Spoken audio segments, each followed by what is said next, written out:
श्री गणेशाय नमः। दोस्तों, आओ सत्संग में आपका स्वागत है। दोस्तों, आज इस वीडियो में हम उस शुभ दिन के बारे में सुनने जा रहे हैं जिस दिन वैकुंठ के द्वार खुलते हैं। सभी जीवों के लिए स्वर्ग की प्राप्ति होती है, मोक्ष की प्राप्ति होती है, यानी कार्तिक मास के शुक्ल पक्ष की चतुर्दशी तिथि, जिसे वैकुंठ चतुर्दशी कहते हैं।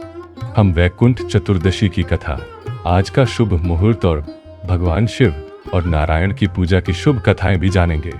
अगर आपको यह वीडियो पसंद आए तो इसे लाइक करें, शेयर करें। अगर आप इस चैनल को पहली बार देख रहे हैं तो सब्सक्राइब करें ताकि निम्नलिखित वीडियो की जानकारी तुरंत आप तक पहुंच सके। धन्यवाद। ओम नारायणाय विद्महे वासुदेवाय धीमहि तन्नो विष्णु प्रचोदयात्। कर्पूर गौरं करुणावतारं संसार सारं भुजगेंद्रहारं सदा वसंतन हरिदियार विंदे भम भव भवनी सहितन नमामि। बोलो हर और हारिणी जय। मित्रों, कार्तिक मास के शुक्ल पक्ष की चतुर्दशी तिथि वैकुंठ चतुर्दशी है। कहा जाता है कि इस दिन यदि भगवान शिव और भगवान विष्णु की पूजा की जाए तो वैकुंठ धाम की प्राप्ति होती है। काशी यानी वाराणसी में आज एक विशेष उत्सव मनाया जाता है। बाबा विश्वनाथ की पंचोपचार विधि से पूजा की जाती है और भव्य महाआरती की जाती है। भगवान विष्णु की पूजा वर्जित समय यानी मध्य रात्रि में की जाती है, जबकि भगवान शिव की पूजा अरुणोदय समय यानी सूर्योदय के समय की जाती है।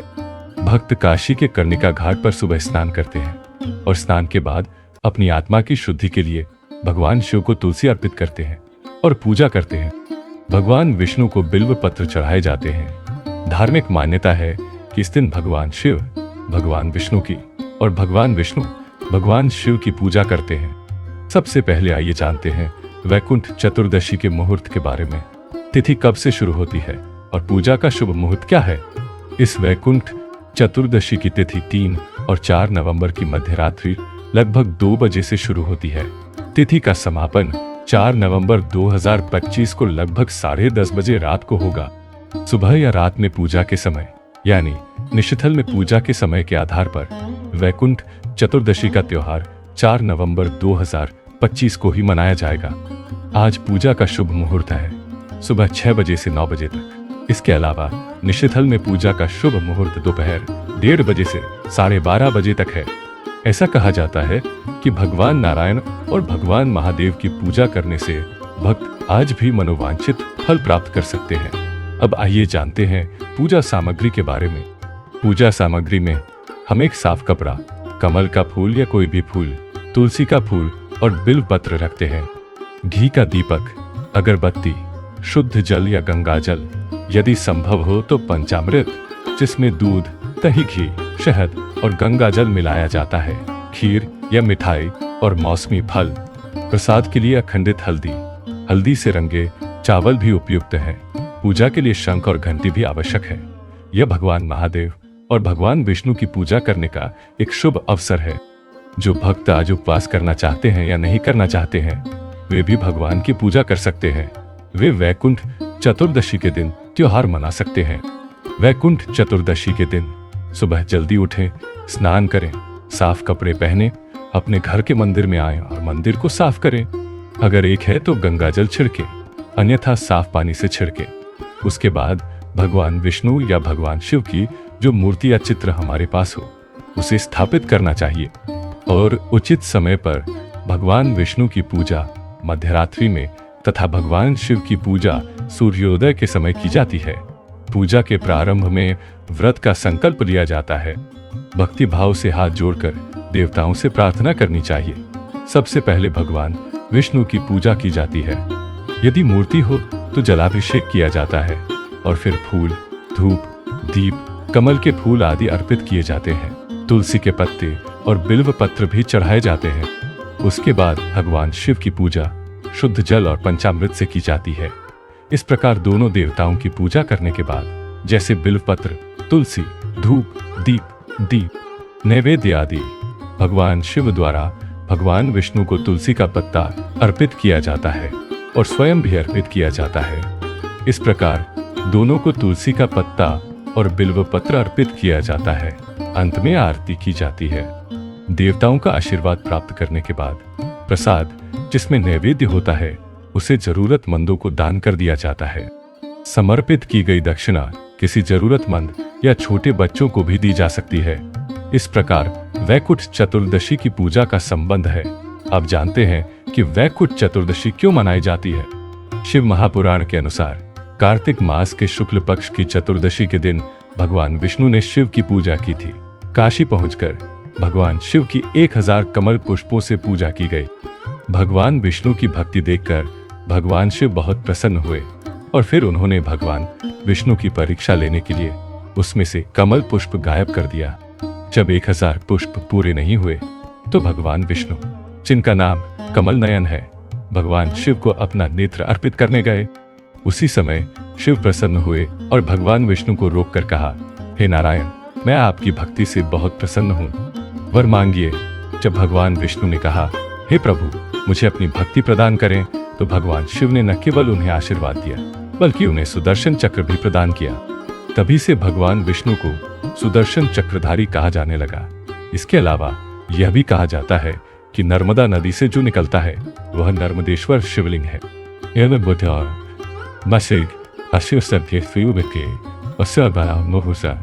आज नर्मदेश्वर शिवलिंग की पूजा करने से सुख समृद्धि बढ़ती है, मन में सकारात्मक ऊर्जा प्राप्त होती है, वैवाहिक जीवन सुखमय रहता है, प्रेम और शांति बनी रहती है तथा संसार में सुख की प्राप्ति होती है। नर्मदेश्वर शिवलिंग की पूजा करके भक्त आज एक अनुष्ठान करते हैं, क्योंकि जो स्वतः शिवलिंग बनकर नदी में प्रवाहित हो जाता है उसे बहुत पवित्र कहा जाता है।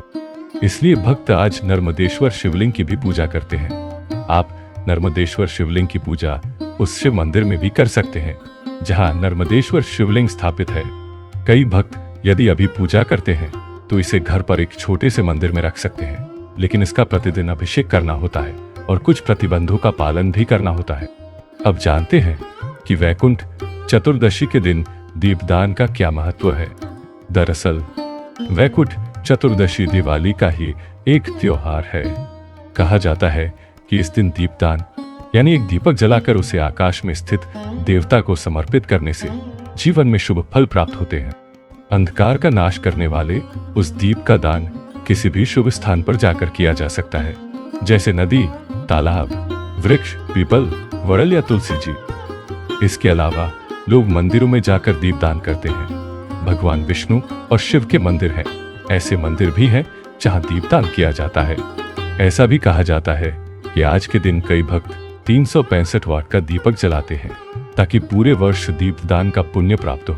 आज 365 दीपक जलाने का दिन है। हालांकि एक दीपक में 365 वाट रखकर भी इसे जलाया जा सकता है।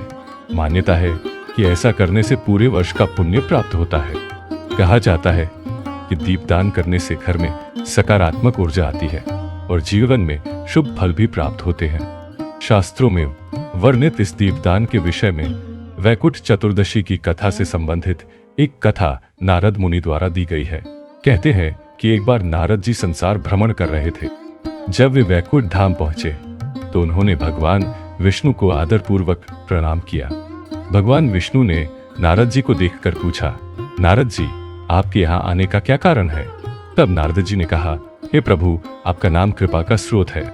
जो लोग आपकी पूजा करते हैं वे मोक्ष प्राप्त कर सकते हैं और जीवन में सफल भी हो सकते हैं। सामान्य स्त्री पुरुष आपकी कृपा से वंचित है, अतः कृपया मुझे कोई सरल उपाय बताइए। मुझे कोई ऐसा सरल मार्ग बताइए जिससे प्रत्येक प्राणी, चाहे वह पशु, पक्षी, मानव, राक्षस हो, जो आपकी पूजा करने में सक्षम नहीं है, वे भी मोक्ष प्राप्त कर सके।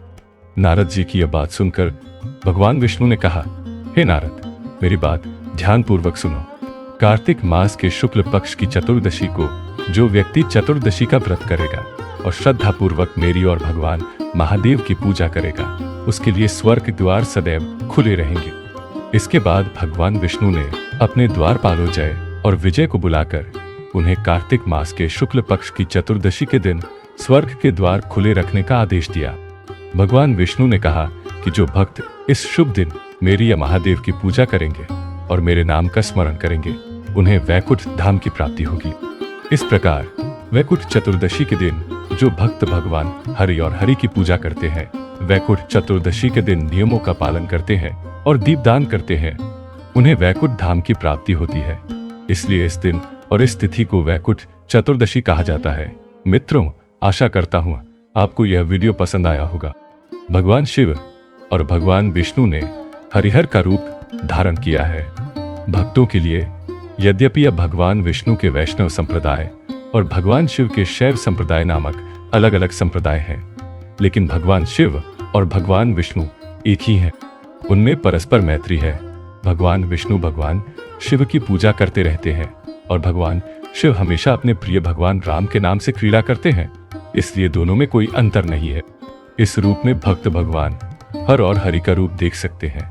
भगवान शिव का एक नाम हर भी है। हर का अर्थ है संहार करने वाला।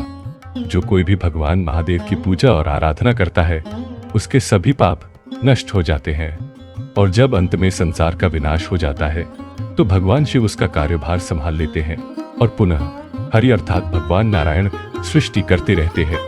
इसलिए हरि का अर्थ है कि रक्षा करने वाला और रक्षा करने वाला दोनों आपस में जुड़े हुए हैं।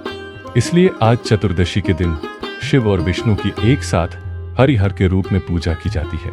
शास्त्रों में भगवान हर और हरि का हरिहरत स्तोत्र भी वर्णित है। भगवान विष्णु और भगवान शिव में कोई अंतर नहीं है। वे परम तत्व के रूप में एक ही हैं। भगवान शिव और भगवान विष्णु दोनों ही सर्वोच्च देवता है और दोनों ही ब्रह्मांड की रक्षा और समर्थन के स्वामी हैं। भगवान हर और हरि की पूजा करने से रोग, शोक, भय से मुक्ति मिलती है, समृद्धि प्राप्त होती है और बुरी शक्तियों का प्रभाव समाप्त होता है। आज भगवान हर और हरि को प्रसन्न करने के लिए इस मंत्र का जाप किया जाता है। ओम हरि हर नमः। यहाँ अर्थात मैं हरि और हर को नमन करता हूँ। स्कंद पुराण, पद्म पुराण और विष्णु धर्मोत्तर पुराण के अनुसार आज कार्तिक मास के शुक्ल पक्ष की चतुर्थी चतुर्दशी के दिन भगवान शिव और भगवान विष्णु का मिलन होता है। ऐसा माना जाता है कि रात्रि में जागरण होता है और चातुर्मास भी पूर्ण होता है। भगवान विष्णु जो निद्रा की अवस्था में थे पुनः जागते हैं और सृष्टि का भार जिसे शिव चलाते थे भगवान विष्णु को सौंपते हैं। भगवान विष्णु के निवास को वैकुंठ कहा जाता है। इसलिए आज वैकुंठ चतुर्दशी का पर्व मनाया जाता है। वैकुंठ के द्वार सभी जीवों के लिए खुले हैं, मुक्ति के द्वार खुले हैं। यही वैकुंठ चतुर्दशी का पावन दिन है। आज हम सभी भगवान हर और हरि को नमन करते हैं और प्रार्थना करते हैं कि हे प्रभु, अपनी दृष्टि सदैव हम पर बनाए रखे। यह भगवान महादेव का मंत्र है। हर कष्ट, हर दुख, हर परिद्र, हर रोग, हर हर हर महादेव। यह भगवान विष्णु का मंत्र है।